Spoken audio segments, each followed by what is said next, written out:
welcome aboard, my good friends. You're with Marlon Weems of the Journeyman and, of course, Egberto Willies of the Record.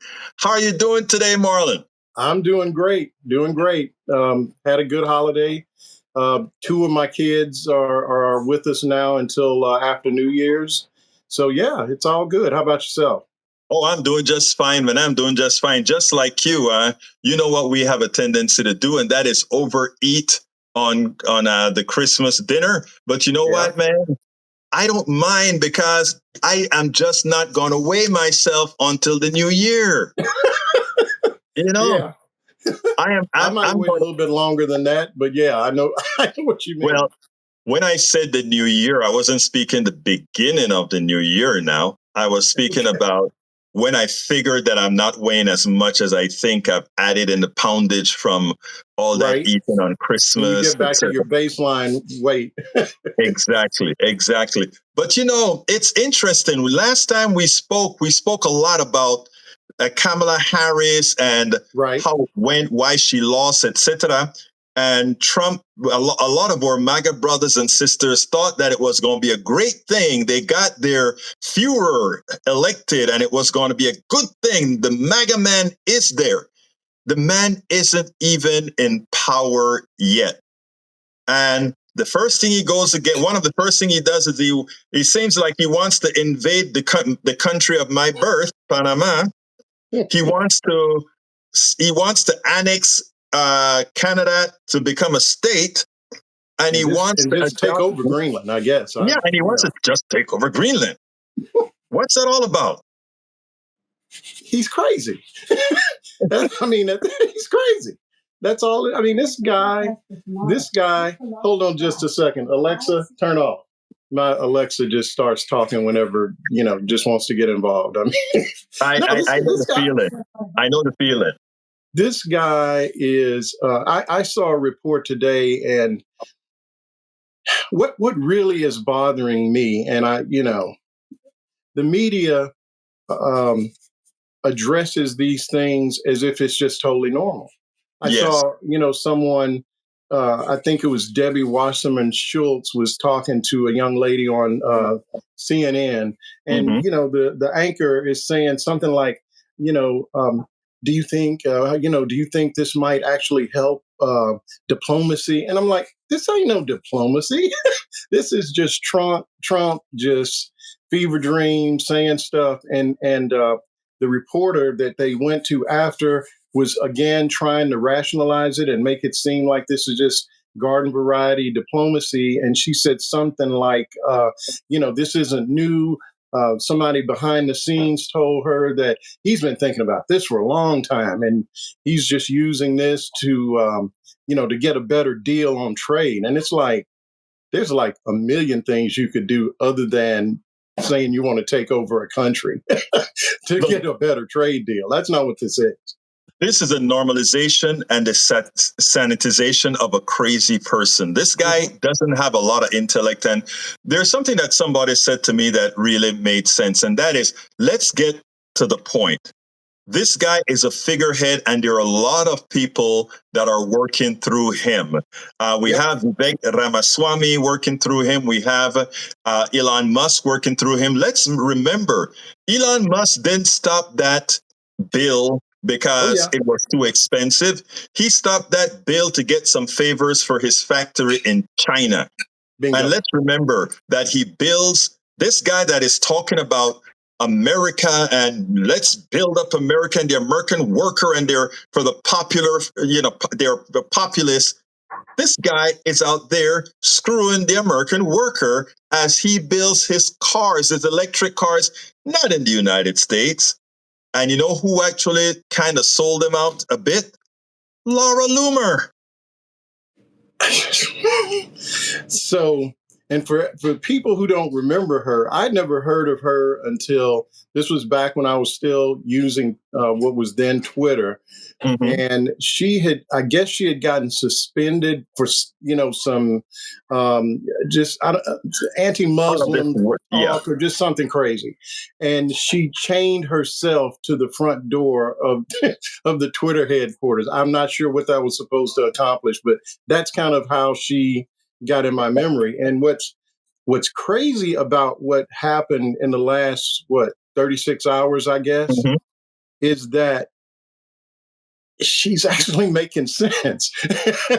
That's what's so crazy. I mean, what she did was and I don't know what the catalyst for this was, but she was basically on Twitter saying, "Hey, wait a minute. Why are we letting this guy so close to Trump? This got all these conflicts. He's connected to China, just like you were saying a second ago." And basically, she says, and I wish I could quote it, but Elon reacted to her, saying, don't pay her any attention. She's just trying to get some attention. And she said, "Look, Elon, everybody knows you've been MAGA for 5 minutes." She literally said that.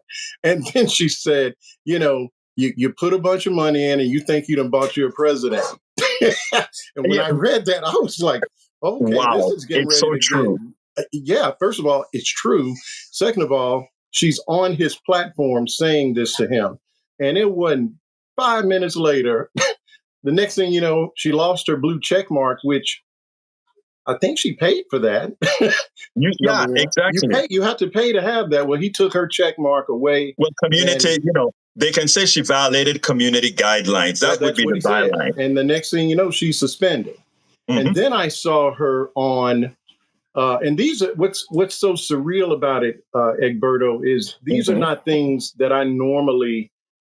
This is not content I normally consume. Mm-hmm. So I'm looking at a clip from Steve Bannon's War Room, I think it Oh was, God, he's mad. and Yeah. she's called in, and he totally has lost control of her. And you Yes. can see him trying to figure out how do I rein this in, because she's gone totally off script and she sounds like a Democrat, because she started talking about the confirmation process. She started, saying, "Hey, this guy isn't even an officer." Just, all things that we basically been saying. Let me tell you sort of the genesis of this thing. Okay, there's this thing called the H1B H1B visas, I think it's called, and where you bring in a certain. I think right now it's at 65,000 engineers, technical skilled workers is what they call them. Okay, Mm-hmm. and the thing about it is, what they're saying is, we elected you guys to be anti-immigrant, and here you are, the guys from Silicon Valley, now talking about HB1 visas or H1B, whichever one it is, HB1 visa. HB1, I think. Yeah, I may have visa. it backwards. Right. They want to increase the amount when Yes. there are skilled workers in the United States that are not there. But here's what was the kicker. After Ramaswamy pretty much told MAGA, "I am sorry, it's a cultural reason why we're bringing these people in. You Yes. Americans don't have the discipline or the motivation to be engineers." I mean, I'm paraphrasing. Egberto, no, But in let's put a effect, finer point on it. He said basically, we too dumb. We're not. yeah, We're too lazy. We that's like to what he watch. said. I think said something about Saved by the Bell and something else. And Yes, you want to go we're and just not. entertain. Yeah, we're just not serious as a country. No, no, And he was talking about all Americans. exactly. He did. And the truth of the matter is, he didn't quite say that the liberals are that way. Because, I mean, even if we were saying the liberals are that way, or the progressives are that way, what he could have actually said is, "Well, but we just don't have enough of." That's not what he said. He No. said, it was a cult. In effect, he downed the American culture. And here's the funny thing that Ramaswamy doesn't understand, being in his position where he thought he had. And to my white brothers and sisters listening, this is not the race card I'm playing here. This is the real card I'm playing here. And it goes as follows. He thought that because of his stance with Trump, he had a certain degree of a proximity to whiteness that absolved him from that absolved him and allowed him to be critical of the powers that be. And that is an important thing that I think he's going to learn quickly. Once he did that, the patriarchy came at him. And let me tell you, let me tell you this before we come in, Marlon, because, you know, like I say all of the time, when I talk about white supremacy and all that sort of stuff, I always tell my white brothers and sisters, white supremacy is against you too. And if you, it's not if you get out of line. A tool. It is a tool. There ain't no race. It's a tool. These kinds of things are used as tools. A lot of folks don't understand that these tools are used to affect all of us, making all of us indentured servants in some form. And Indeed. and in effect, well, it's like her name escapes me. It'll come to me in a second.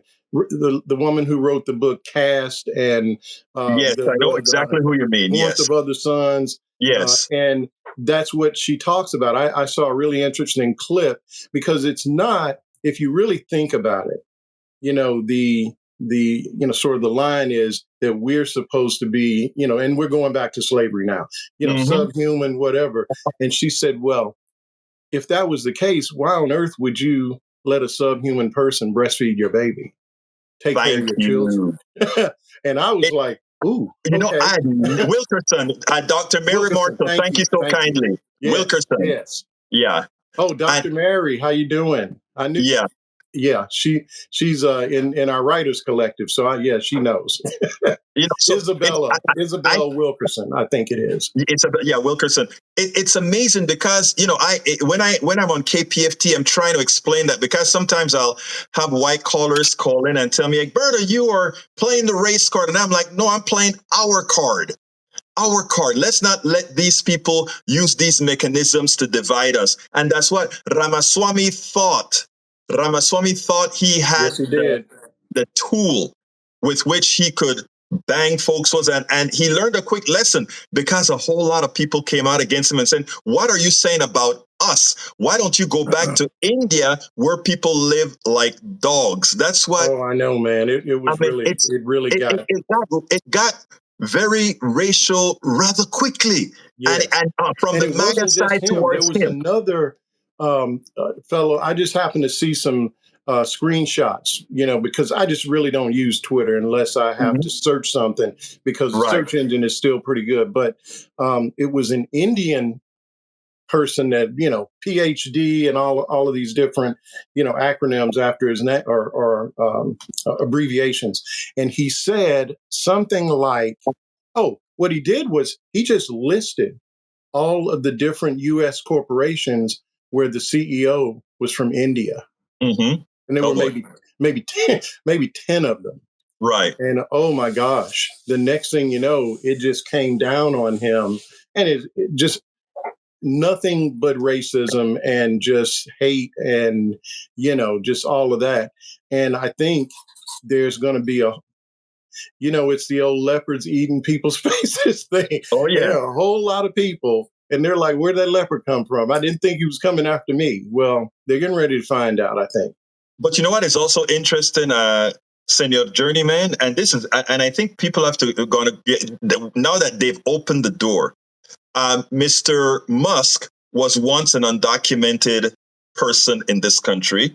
He was. And of course, yes, his brother ratted him out and pretty much said it. They, at some point in their lifespan here in the United States, they were undocumented in this country. Secondly, Ramaswamy, who wanted to be president and his father being over here for such a long time, still didn't feel the necessity to become an American. Hey, that's a choice. What you're living here, but that's a choice, right? But at the same time, you want to sing glory, glory, glory, hallelujah. You put the people down because of who you think you are or the disdain that you have for the American. Look, you've heard a certain group of foreigners do that all the time. They come and they make their fortune in America, but they pretty much put down the American folks, as opposed to realizing that no matter what you think about America, it gave you the platform to be what we are. I mean, you can look, I'm negative in a lot of the things that I talk about with healthcare and with slavery, racism, and all of that kind of stuff. But the mosaic that is America, I'm here, aren't I? Oh, I'm yeah. from another country and I'm here. I'm not leaving. Someone pointed I'm out here. something today, and so are we. I mean, and we've certainly had, as have many people, the conversation about, wonder what Italy might be like right about now, or Costa Rica or wherever. Mhm. And you're not doing that well right now. I mean, you think about it. You got Brexit, you Mhm. got Germany's government, you got France that just flipped or South collapsed or Korea. whatever. So yes, and so this is not necessarily something we can really run away from. I mean, that No. doesn't mean you got to stay, but Italy's got a right wing government. Right. But So what do you do? yeah, but Um, my thing is, I have some, in my opinion, have some respect for. Look, I will talk. I'm an American. I'm a naturalized American citizen mhm. of Panamanian descent. I give Bush a hard time having invaded Panama and doing the wrong things over there. But have some respect for where you live and where you're from. They're not mutually exclusive. But what Ramaswamy did was pretty much said to Americans, you people are XYZ. And last I remembered, Marlon Weems is still a member of the American population. And I don't think he's a loafer. And I don't think he's a sluffer. And I actually think he has something up in his brain. I So hope so. for somebody to make It, that it was comment, it was a really, but as bad as that was, mhm. Elon came in to sort of back him up. Oh And God, he yes. really, in my opinion, that was really worse because he made a comment and he just kind of went there and said Mhm. something like, there are these differences that are very obvious. And the example that he chose to use was the NBA.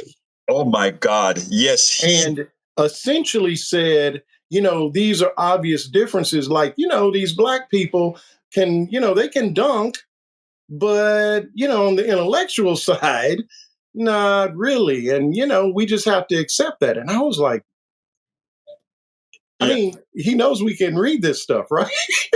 I Well, he mean, doesn't. The guy's from apartheid South Africa, brother. as are many of them. So you Yeah. think about who's around Trump. You got Peter Thiel, you Yes. got Elon. There are a couple of other tech guys that Hmm. all trace back at some point to South Africa. Look, I'm not going to paint with the broad brush, but they keep opening their mouths telling us what they think. So I don't know what else we're supposed to do. And this isn't the first time that Elon has been um, elevating these people on Twitter that are talking about Yes. eugenics and this fake science that's supposed to mean, basically say that, you and I, maybe there's something, our brains are a little bit smaller. I don't know I don't know what the They science they've is read they, supposed to they be. they've read the bell curve too literally. That's the problem. They read that book too literally, because that book is such a flawed book as far as what they like to talk about, the level of intelligence of different groups, etc. It's the most insidious and ridiculous concept. In fact, the reason it makes it so stupid is that the thing that makes us different in race has very little to do with brains and But organs and all race, that kind when of you stuff. really get down It's to it, race is yeah, made up. yeah, exactly, Race is made up. exactly. There's no, So, I mean, I 3 or 4 years ago, mhm. my family gave me a subscription to Ancestry DNA. Uh-oh, yeah, And I, I kind of wrestled with it. Do I really want to give these folks my DNA? And at some point I said, you know what, if the government wants my DNA, they're gonna get it. they So can what get it. the Yes. hell? They may already have it.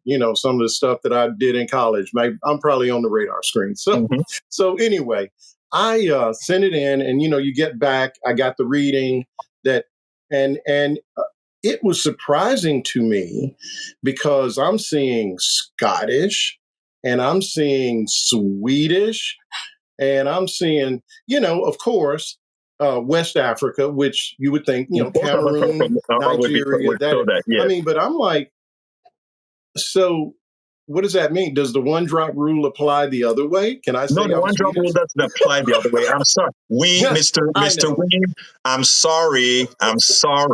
But Oh, well, the one drop rule darn. doesn't apply the other way because I can see you and you Well, can you know see. what, though? See, I saw a clip of George Carlin, and folks, if you I love follow me George. on Notes, I post a lot of these little videos. In fact, somewhere in my timeline is the thing about Elon Musk and how he elevates all this junk science. But George Carlin was talking about just the stupidity of race. And he said, I've Mhm. never really seen an actual black person. I've seen some people that are light brown and different Uh-huh. shades of brown. And he says, but now on the other hand, these people in India are blacker than any black person I've ever seen, but they're white. Yes. So help, I don't understand what's going on. And so, like, what about these white guys in South Africa? Are they African American? They are actually they I are. mean, yeah, but you think that's what they're going to put when they have Oh to check a no. box? Oh no, no. Wait. If they want to get into Harvard, they may do that. Okay. Not But oh anymore. my God! But Trump's Supreme Court got rid of that. That doesn't work anymore. No, it does not. Oh. But look. I was shocked when I saw I did a 23andMe and was shocked as well. But you know what? I did that I think I did that to prove a point, and I think the point was proven how stupid this racial thing really is, right? A lot of people like to expand on it, and the problem about it is since we're structured around it, what Ramaswamy did taught him a Oh lesson yeah, he about learned a when you have lesson that we this learned a social long time structure. ago. Right. When you have this social construct that you use, it really proves a point. But anyway, going back to the immigration issue again, I think what Americans are going to find out is this: the immigrations that we really, really need, which are the people who are willing to come out here and do a lot of work that Americans don't want to do, is what Trump talking about getting rid of, right? They're the ones that will harm our economy, and the jobs that they're talking about, engineers and scientists, etc. We have those, but Loomis said the right thing. The reason they want to import them on those H1B visas, is because the foreign engineer is cheaper. So even that they want to undercount, and it's just screwing the middle class as they've always done. You're getting rid of the laborer, and the reason they're not going to look. This is a bribing scheme. Let me tell you something that a lot of folks aren't getting. This entire immigration thing is a scheme. One, it's there for him to pay a whole lot of his friends monies to create concentration camps and holding tanks and give people work to store some of these guys while they decide what they're going to do with them. That's number one. So it makes money for the prison industrial complex, or the appendage of the prison industrial complex. And the second item that they're trying to do is they say, wait a minute, those farmers in California in the whatever valley, I don't remember what the valley is called, they're going to now be enticed to donate to those in power, Donald Trump and the Congress people, so that we can look the other way. We're not going to change our policy to dump these immigrants. We're just going to look the other way as you get your crops picked. Let's not forget what happened in Georgia when we had all the peaches rotten on the floor. Let's not forget what happened in Arizona when we had And all the Florida. watermelons and all these things rotten on the vine.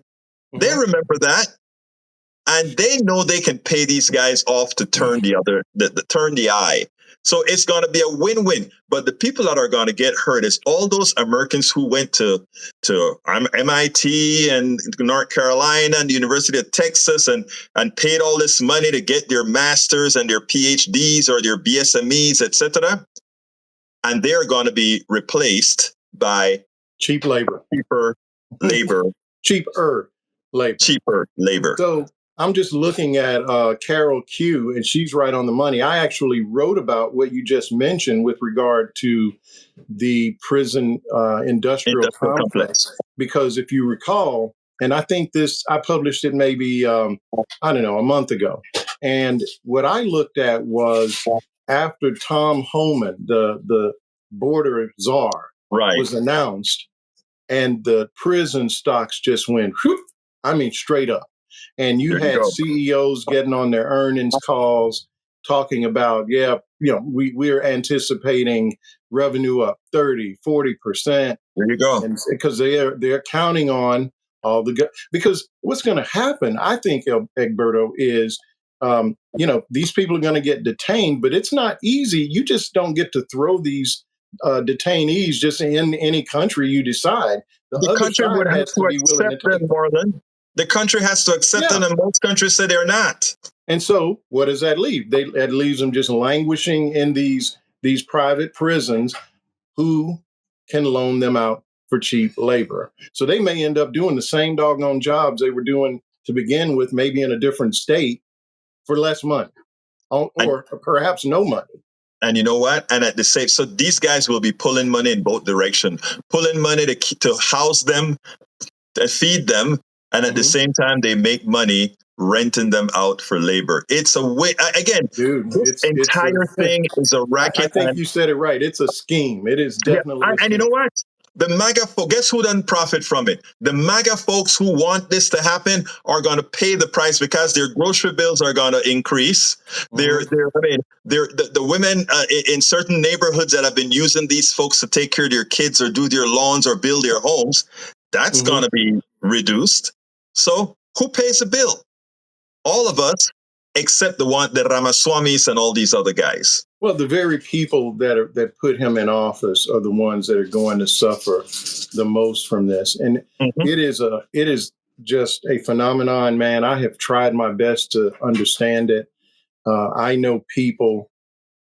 I mean, look where I live. I mean, and same with you, I'm sure. I just I'm in know red people Texas, in a red community. There are a few people of my persuasion here, and we seek each other out, but you have to be able to interact with these folks, and it's just a mystery to me how. I mean, I know a lot of people that otherwise seem intelligent. I know people that are very religious, and I'm trying to figure out, so what's the workaround that you're using to ignore just the hate and the behavior and just straight up racism? And then you want to be my friend, and you want to have a conversation and talk about just garden variety stuff, but I'm looking at you going, but dude, you look what your character is telling me about you. Well, let me tell you, Marlon, and I wrote about this in my book Tribulations of an Afro-Latino Caribbean Man, and in this one called It's Worth It: How to Talk to Right-Wing Relative Friends and Labor. And it goes like this. Most people are good people, and I get into trouble every time I say most people are good people, because people are like, how can they be good and do these things? Also, good people have a tendency to follow leadership. And if you have bad leadership, a lot of times you do bad things. But the other thing is carnality. Once you have equated that there is something to whiteness, once you've equated that has some intrinsic value, and I don't care if you are somebody that sweep floors or otherwise, and or not even white, right. And you start to, but remember what I spoke about earlier, proximity too. In other words, I am not, but if I hang on to you, maybe I can get the same benefits that you do as well. So there's this thing about this carnality where you start to feel like, and it's an animal in us, right? You start to feel like there's something that these other people are taking away. And suddenly rationality goes away, right? And survival takes over. That's why if you take a look at the polls, and I studied these numbers over and over. I studied North Carolina, I studied Wisconsin, I studied Michigan. How Kamala Harris could lose in those areas where the Democrats outperformed her by everywhere a else. bunch. And that is the answer. I mean, you take a look and you ask people, people create plausibilities so that what they're doing doesn't seem like it had gender or racist reasons. The economy, XYZ, when we had a record economy spending in for Christmas. But the economy is bad. There's nothing that changed in the economy over the last year that what is it exactly that Trump ever said he was going to do to improve the economy? I mean, other than just saying we're going to make it better. I mean, but what was there was no plan. There was no. I mean, when you think about it, and you just go through some of the the prescriptions that she was coming with. I mean, dude, as a person that just bought a little small business, right, a grant or even a forgivable loan, like she was talking about, would have been tremendous. And exactly, there are people that voted for Trump that would have benefited from something like that, or child tax credits, and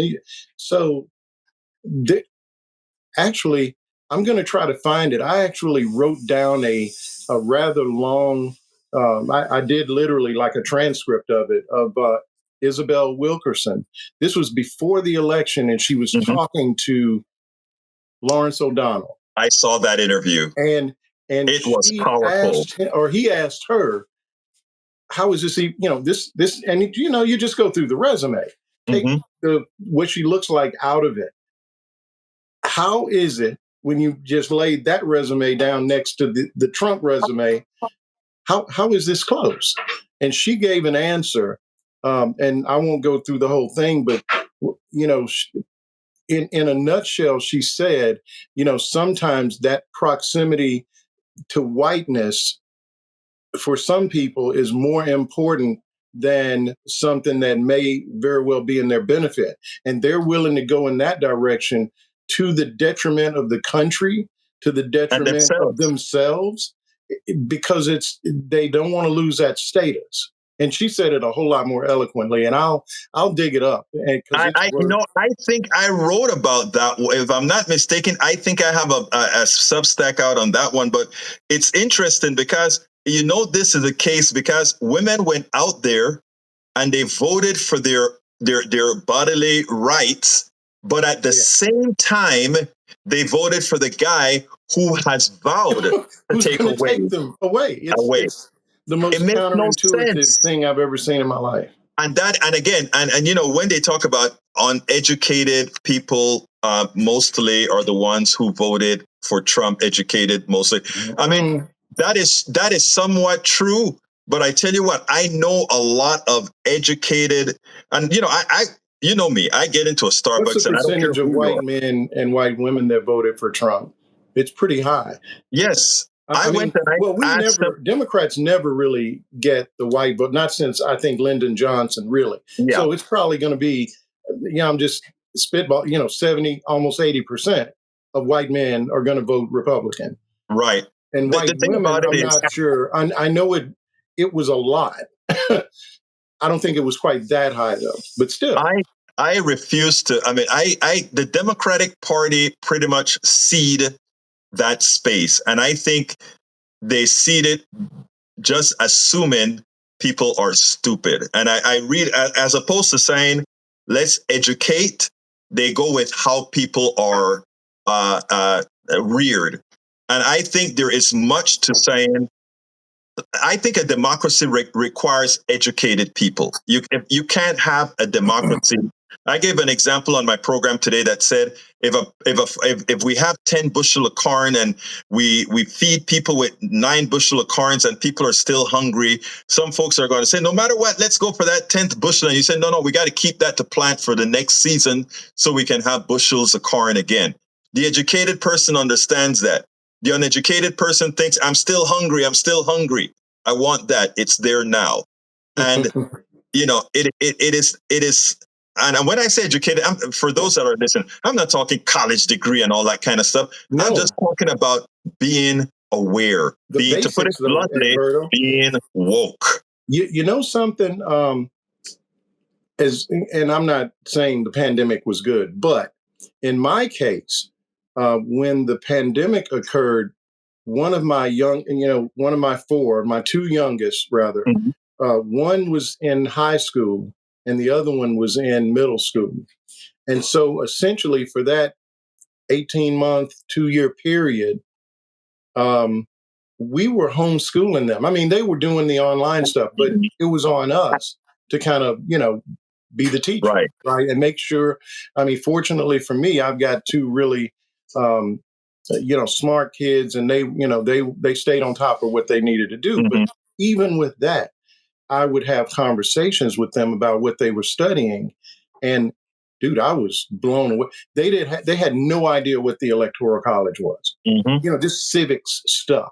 That seventh grade civics, that's what it was for us. Mhm. They're not getting that at all. This is like everything was a worksheet, and you do the worksheet, and you get an A if you knew. I mean, it was really troubling. It is sad. We don't teach civics anymore, and I think it's by design. Because if Americans knew that we are actually already empowered to do quite a bit, Mhm. we would act. And the thing about it is, they don't want the populace acting; they want the people in power acting, and that's exactly why they're up against critical thinking, up against books, up against liberation, up against the independence of women. All these things are a threat to what they believe in, the power of the few. And until we pay teachers better, you're so right, my dear friend. Teachers are, by the way, for who said that? Let me just tell you something. If you look at my writings, I consider teachers the most important profession, bar none, as they are the ones moving knowledge forward. Absolutely.